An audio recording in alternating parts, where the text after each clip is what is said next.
We're going to turn to London now. Muhammad Fraser-Rahim of Quillam International. That's the who joins us rather from Washington. Quillam International, which is an organization devoted to counter-extremism. Thank you for speaking with us here on France 24. Thank you very much.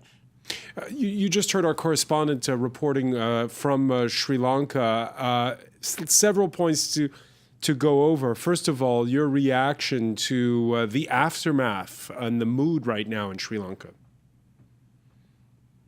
You know, we all of us, civil society, religious community, and the global world, we stand in solidarity with these innocent victims who just went to engage in a moment of reflection with the divine, with the Creator. And unfortunately, they were killed by individuals who have subscribed to an extremist ideology. And so first and foremost, the victims themselves are certainly front and center for all of us. For us, particularly working at Quillam, I mean, I worked in our U.S. intelligence community for over a decade. So I understand these issues very well. What's the immediate aftermath, how to deal with putting together this puzzle of what actually took place. And I can certainly imagine that not just the Sri Lankan government, but they are certainly getting assistance from Western societies to assist to find out what's happening at the local level, and particularly any connection to international networks as well. Yeah, there's on the one hand the Indians front and center, because they were the ones who reportedly sounded the alarm that wasn't heeded. But also, as you mentioned, Western agencies, the UK, the FBI. What would the FBI be doing in such a circumstance right now? So right now, this is really the hard work of investigatory efforts. So certainly the Indians are there, they're the big regional players, but certainly the FBI and other Western nations are going to be offering their assistance, particularly doing a postmortem analysis of what took place, forensic data to see what actually, what was sort of orchestrated and what was designed. And so that technical assistance will certainly be quite helpful for those who are in Sri Lanka. The technical assistance will be helpful for those who are trying to find out if there are other individuals who are out there, if there are other networks or potential plotting and planning that might be on the immediate near future. We also have to keep in mind next week Ramadan likely will start. So we know that extremist groups have used this moment, particularly in heightened religious fever, that we just came out of Holy Week and certainly coming into the Muslim holy month of Ramadan. Extremist groups see this as a moment to continue to strike, continue to target. And I think that's certainly concerning, not just for all of us collectively, but certainly those who are working on security service, are working in security services all over the world. When the Paris attacks happened, Muhammad Fraser-Rahim, it turned out that most of the recruits were people from working class neighborhoods, oftentimes who had been radicalized in prisons.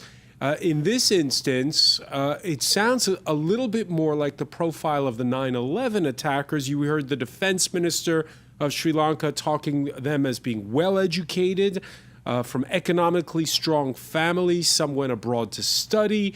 One went to Australia for a law degree. Two of the bombers were brothers, son of a wealthy spice trader and pillars of the business community. What does that all tell you? You know, this is showing some interesting patterns that we saw early post 9/11. We saw Al-Qaeda itself certainly resurging, but we know in Glasgow, Scotland, we knew there was an attack carried out by an individual who had an engineering or medical background as well. And so what we're seeing is a diversification of extremist groups seeking to recruit into new communities as well. This isn't new per se, but what we're seeing is tactics to diversify their influence and then also executing their plan and also showing that they have what I would consider in extremist circles resiliency too as well. We can't forget, certainly ISIS has been degraded both within Syria and Iraq. We certainly see their efforts being degraded, and we saw in the Philippines, and we see, but we also have emerging groups. I mean, Al-Qaeda is still resurging. They have been around. They have been slowly making statements saying that, listen, we were the beginning organization in terms of establishing the extremist brand. And so what I think collectively we need to do is to recognize the diversity of threats that are coming, the ability that terrorist groups are being purposeful, meaningful in their efforts, and particularly that they have not just the ability to strike at a local level, but they're also able to pull off of financial assistance, economic assistance throughout their global reach as well. That's concerning not just for the Sri Lankans, but that should be concerning for other regional nation states within South Asia, and certainly those who are all over the world too as well. This localization of the threat is certainly concerning, and it shows that we continue to have to be engaged on this issue on an everyday basis. A localization, or rather is it simply that it's a group that takes advantage of globalization to hit a soft target in this country where you have a president and a prime minister who aren't speaking to each other and thus security lapses, perhaps? Well, I think there's two dynamics. There's the global threat that's taking place, and then there's also the local reality. Individuals who live in their respective locations understand the terrain much better than individuals who are from elsewhere. We have precedents to this certainly in West Africa. An organization called Tawheed wa Jihad in West Africa recruit individuals from the local area because they were able to case and be able to carry out they understood the neighborhood. So certainly I think in this same context we have this as well. And certainly it is sort of that dynamic of both a local reality, but also certainly the globalization. Maybe that's a better terminology. The globalization of the threat certainly is concerning for all of us as well. The original statement put out on ISIS's propaganda website talked about 7 attackers. Then there was that picture or video which showed 8. And now Sri Lankan authorities are talking about 9 suicide bombers, including 1 female. What does that tell you? Well, again, as we mentioned earlier too as well, we've seen this recently too as well, is that the increasing use of women, again, using individuals with higher educational background as well. We saw the case of Shamima Begum, certainly in the United Kingdom context, and Hoda Monthana, the American citizen too as well. So I think we're seeing the use of women, perhaps children, and unfortunately we've seen in other extremist groups using this.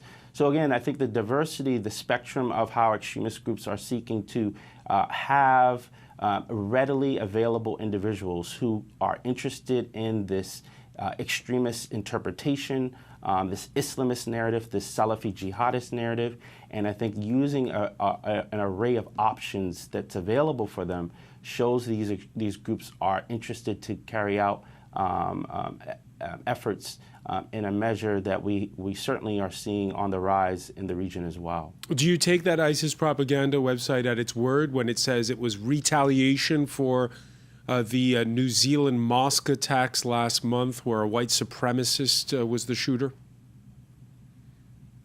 You know, I take this as sort of twofold. One, this is a tactical operation that was carried out by individuals who might use the moniker ISIS. They might use the moniker of another name.